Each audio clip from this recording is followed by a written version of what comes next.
Assalamualaikum warahmatullahi wabarakatuh. Nama saya Sinta. Nama saya Rizky Fareja.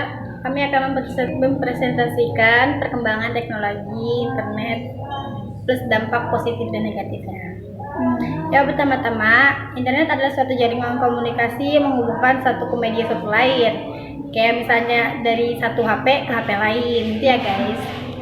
Terus internet itu bisa disebut dengan kayak misalnya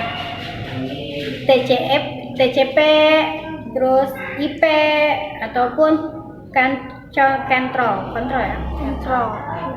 Ya, contoh dampak negatifnya itu bisa kayak contohnya satu, kayak misalnya pembuatan hoax, penipuan, penyebaran informasi palsu, ya itu sama kayak hoax ya. Iya.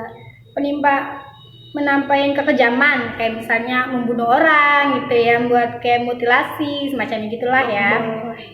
Terus kayak misalnya tersebarnya penipuannya kekejaman sama. Oke, berarti kita sekarang ke dampak positifnya ya guys.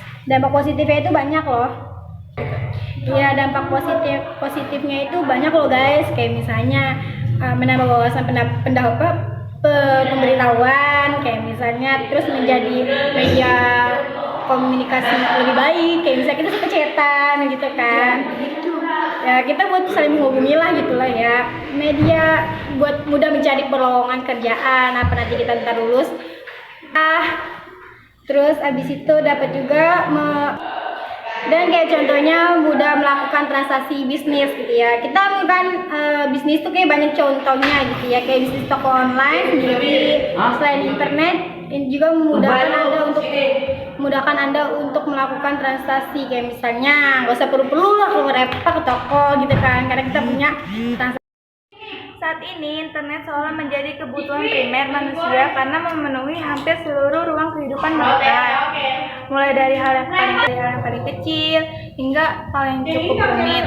Semua dapat dikendalikan dan dikerjakan.